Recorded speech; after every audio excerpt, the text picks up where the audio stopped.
the choice has been taken away from us. This is not a choice, especially with alcoholism. So I'm just going off kilter here, Rob, if you don't mind. But I am. I'll come back to the questions in a minute. Oh my God, I struggle so much. I mean, I'm just about to wrap up a business, Barbera's Botanical. So, Blether with Barbera, Italian, but the dog is Barbera. I've got a dog called Barbara. And he's a rescue. So, but I set up Blether with Barbera's Botanicals because of this thing that I've just told you about, basically, me wanting to help people deal with stuff in a way that is not what they're programmed to be told. This is how you deal with it. Because I knew that you could fix yourself or your pets. You didn't need to take the dog to the vet all the time. It gets ill, etc. But it's having to be wrapped up because it's just impossible to get people to, even though the reviews that I have is, I thought it was a load of rubbish. And then I gave it to myself or I gave it to my dog and it works perfectly brilliant. But still people go, I don't think so. Right. Oh, I'm just going to keep eating this processed food all the time. And it's going to go to doctors and going to get the stuff that makes me ill. And they're going to moan. Yeah. That stuff the doctor gives me makes me ill. And now I've got to take 20 other tablets to counteract the side effects. And you just can't get people, can you? Nope. It's such an uphill battle, isn't it? To get people to accept what you're doing. Yeah. You ask them a simple question. Have you ever been to the doctors, is give you a tablet or a pill for your disease or ailment? You've gone home, you've taken the pill, it's cured the illness or disease, and you never have taken the medication again? And the answer is no. The answer is never in the history of the pharmaceutical companies is that ever happened. I'm not talking about antibiotics, even them are really bad, but we take them, you can heal a lot quicker with other stuff from the grocery store or the local farmer's market and stuff. But yeah, it's impossible. It's not. When the tobacco companies back in the 40s and 50s bought their first food company because tobacco was going downhill with all the cancer scares, and they bought the biggest food company in America. That's when everything starts to change. You know, you look at a piece of Warburton's and a piece of bread or rice. One's yellow, one's pure white. The pure white is the healthy one. The yellow one, it's always yellow and sweet. Everything's got, the biggest killer in the world is sugar. And everything's got sugar in it over here. It's crazy. Yep. Oh, so you go, so what you rather do? Come here for 3 months, get cured of everything, build your business up, or get a better job, get your wife back and have an amazing life, or go to the doctor and get a pill and try there. And they're like, yeah, I'm gonna be safe. Safe? What do you mean? You're putting shit in your body that you have no idea what's going in your body, all the side effects and everything, and you think it's the safe choice?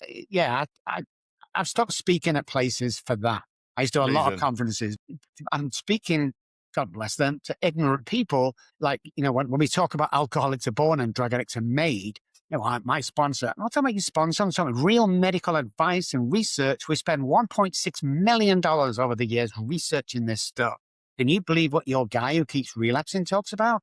That if you go to a meeting one day, shut up, that's not going to help. These will never keep you sober. It's the stuff you do, and it doesn't involve large, you know, cases of Suboxone. Oh, I've been sober now for 10 years. No, 6 years. Really? That's awesome, man. Well, I still take Suboxone. Suboxone is a taper. It means when you come out of heroin, you take this taper for about 3 and 4 weeks. If you're still taking Suboxone after a year, guess what? You're still using and you're still an addict. No. Oh, off my soapbox now. Oh, baby. I like it. Well, you know, I do completely agree. I mean, I had a terrible problem with alcohol. I mean, I did use recreational drugs for a while in my younger days. And I know it was from trauma because I needed to get away from stuff. And I found drink and then I found clubs. Hacienda, back to all of those clubs you might have heard of. I was there. And I continued to do that for a few years. Now that I can look back in hindsight and go, oh, I did that. I have got this part of my brain that is easily addicted to things. But I know it's because I've just been told I'm probably neurodivergent and I've got this thing where I just get passionate about something. But I know that it was, the entry into that was trauma. But I now can, and people say to me, oh, I don't know, you can have a drink if you were addicted. Well, I went through a very long period where I never had any drink and I don't do recreational drugs anymore. But I can, because I've healed, because I'm now a survivor rather than the victim, and I've processed everything, I can openly talk about childhood abuse and stuff. And it doesn't upset me that I can actually go once. I go out 3 times a year, Rob, and it's to the local Louvre Club because it's a tiny village I live in, and we have a drink, and that's it. That's me. I've got bottles of gin. In fact, I've probably got about 12 bottles of gin in the house. I don't drink. Yeah. I've sort of dealt with the triggers for the alcoholism and the other stuff. And I think that, whereas you've mentioned this earlier, a lot of people go, "Oh no, it's not that."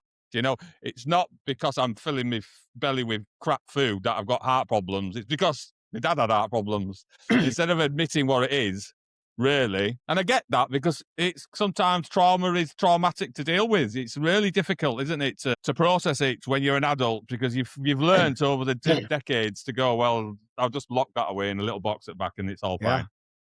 And the other thing is as well, you've got to look at is, back in our day, I'm a lot older than you, 15 years, but back in our day, they normalized the childhood trauma. Like this is what happens on council estates most of the time. Mum and dad worked all week. They drop us off, or me off, at their friends overnight while they went on the piss Friday night, get up, hungover, have breakfast, come pick me up. This couple used to look after about 6 or 7 kids every Friday. When my mum and dad's car and everyone else's car pulled out the driveway, we had to play what was called a run around naked game.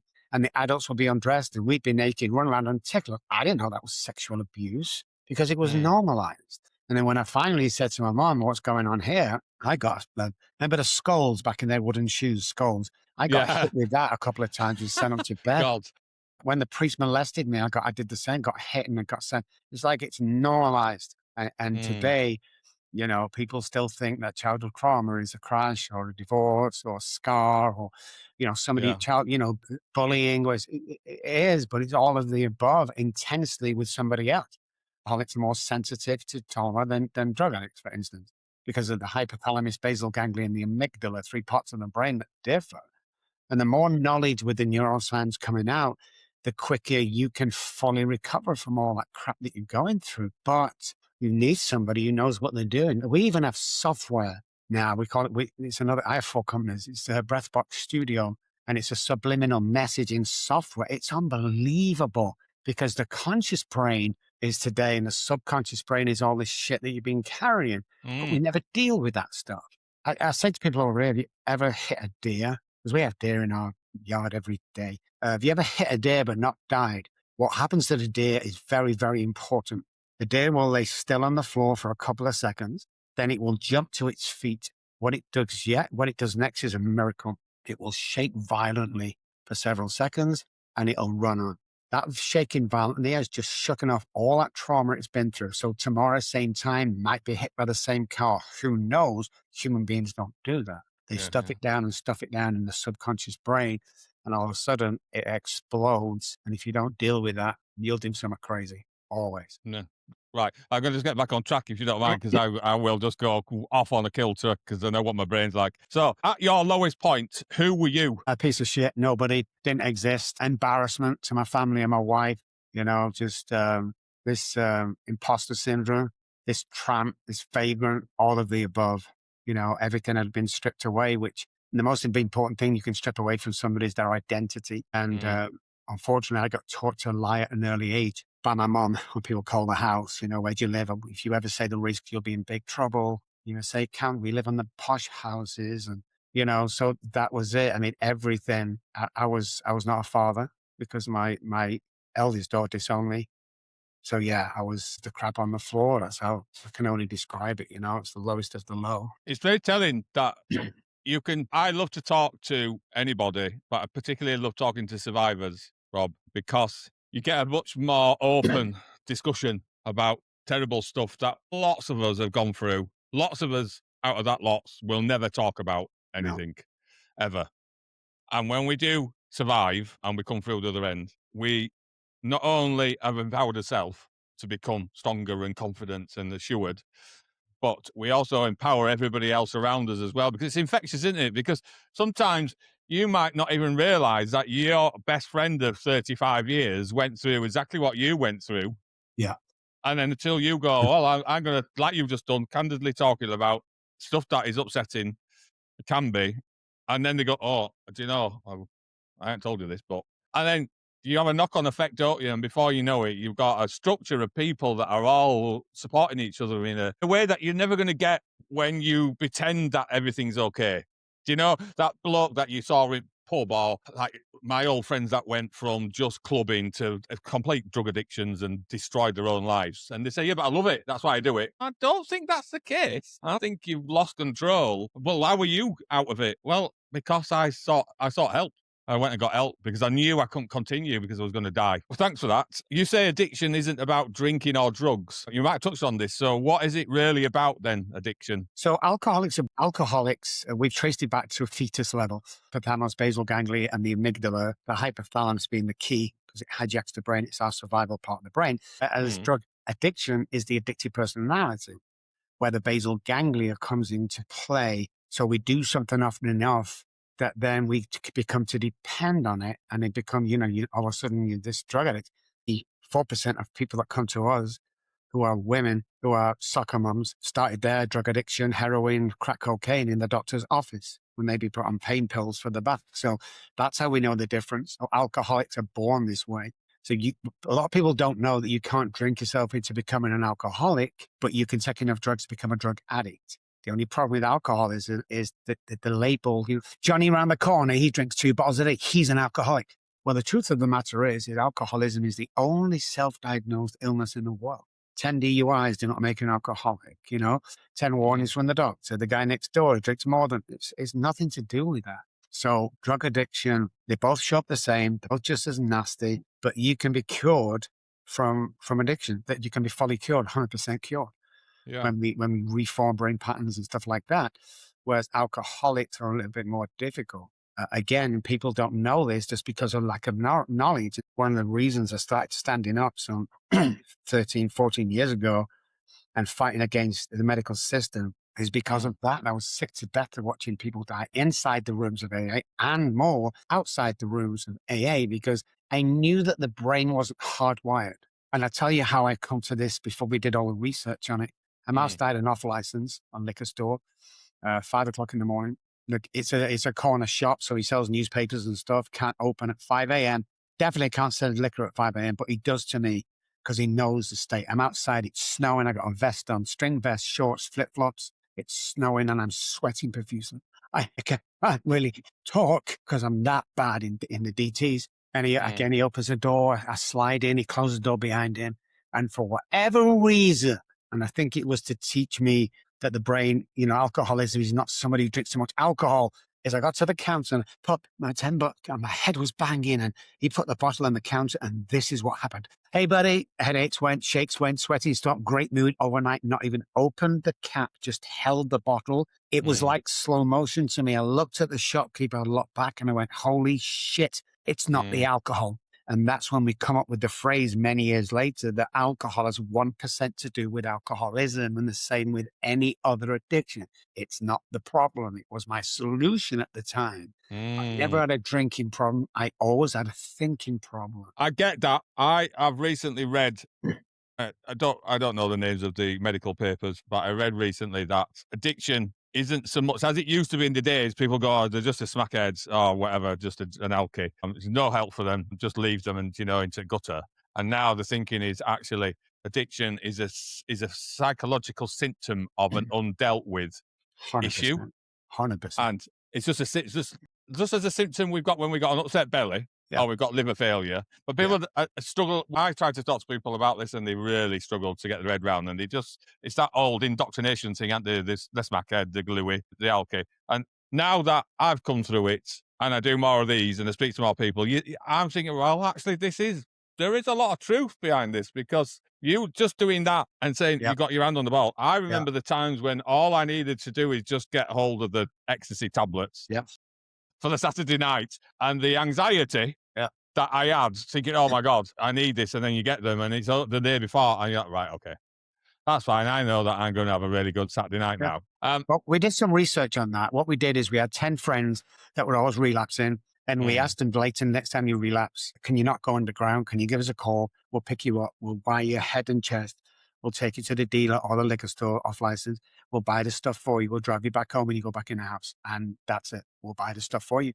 And all of them said, yeah. So God forbid if you ever relapse, call. But they wasn't ready to get clean and sober. So we would get calls. And what would happen is we'll pick them up. They were most alcoholic and 2 was drug addicts. We drive into the store or the drug dealer's house, and they'd go in, pick it up, get back in the car, and we drive home again. And the most intoxicating period of all of that was the drive to the drug dealer or the drive to the liquor store. That was the most intoxicating part, where the brain and the chest were off. The brain was all lit up, ready to go. It's like we can show in other scientific research we've shown with drugs is I can show a heroin addict a packet of heroin and his brain changes straight away and his heartbeat gets faster. It's a freaking picture, like alcohol, just the picture or the vision. It's not actually in the hand, but his brain still changes. Oh my God, and the dopamine starts flying and serotonin starts flying and they get all excited and ready to go. It's the craziest thing. So if that's the case, it's not about the substance, it becomes about the brain. Right? Why does my basal ganglia, which is our repetition thing of the brain, so it needs to, we need to, let's say we're driving a car, we need to, take lessons for so many times before we pass our test, and it becomes a working part of the brain when we don't even have to think about it. It's the same thing with anything. The basal ganglia is a repetition strength and confirms of any action that we do, good or bad. And that's how drug addicts and stuff like that get into this cycle where it becomes a working part of the mind. When it's a working part of the mind, it's a knee-jerk reaction. The choice has been taken away from us. So if you go to the doctor and he does the tap on your knee, you can't stop that. It's the same with our testing trials. It's the same action with our addiction, is the choice has been taken away from us. This is not a choice, especially with alcoholism. It's not a choice anymore. And the idea is when you go through all the stuff that we do here, we have the change of neural pathways, and we have some kind of spiritual thing, universe, Uncle Jimmy, whatever, when we go through that period, your DNA changes. Well, why is that important? You're not the same guy as you used to be. We guarantee that, otherwise we'll give you your money back. 100% give you your money back. But that's what needs to happen. Anything else is a Band-Aid. Anybody else is a plaster over the wound. It's okay for a few days or weeks, but sooner or later that plaster is going to come off and you'll relapse and go back again. We guarantee permanent recovery. But again, homelessness, almost dying, drinking every day, or permanent recovery of my children back in a great job. I don't know. Can I think about that? I'm like, what? You're thinking about that? The choice is easy, but not with alcoholics. The choice is hard. It's a better the devil you know syndrome, I call it. I can't criticize anybody. There's a amount of times that I had the opportunity to fix me when I was younger, and I was like, I don't think so. Because I knew that was going to be traumatic, because I knew what was the driver, really. Although it was subconscious, it was buried. I always used to say, I love it. That's why I go out all the time. I love it. That's why I drink all the time. So I get that. I'm intrigued, though. Sort of alcoholics are born, drug addicts are made. Yeah. Through, obviously, whatever they start off that trigger thing. So is that genetics? Is it because your mum might have been, so it's genetics. Yes. So if your mum and your dad were alcoholics, then you're likely to be born alcoholic. It can skip generations, but 100% hereditary, 100%. Really? So if you come to me and go, I think I'm an alcoholic, and I ask him two questions. Is there any alcoholism in your family? No. Okay. When you take the first drink, can you stop? No. You're abusing alcohol. Stop. You're too old for this shit. Stop. But yeah, that's where the define comes, is the labeling thrown around, but it is definitely hereditary. It will skip generations, my brother and sister, but you can always trace it back. And the only thing people get is when they try and trace it back and they go, well, I don't know, mum said that he wasn't an alcoholic, but he liked to drink. That's alcoholism back in the day, buddy. My grandfather liked to drink. When I was tracing it back and got into my memories, he was drunk every day. Yeah. But like you said, because I enjoy it. Yeah. Okay. That's interesting as well. So just a quick question on this. We talked, and there's a lot of trauma that pushes people into something that's, just to soothe the mind. With your line of work and your history and experience, do you ever get any alcoholics or drug addicts that have never gone through anything traumatic, even if it's a divorce or never? So they've always been through something that is traumatic to them subjectively. Well, everybody has childhood trauma. I don't care if you grew up in a $50 million house. You went to everybody has childhood trauma, but we brush it off. And by delving with the software and the brain spotting we do and the NLP and the somatic experience, all these tools that we use, you pull it out, and obviously the devastation's there. But the brain is very clever at hiding trauma, because if it fed you all the trauma into the conscious brain, we'd go insane. So it's very clever. Everybody suffers from childhood trauma. And then the ones that go back and we work on, you know, they found they've turned, because it's been part of the conscious brain, they've turned to alcohol and drugs to numb that out. But everybody does. If I've never met anybody that hasn't, once you get really Wow. deep into it, because it's not a car crash or a divorce, like I keep saying. Yeah. It's a lot deeper than that.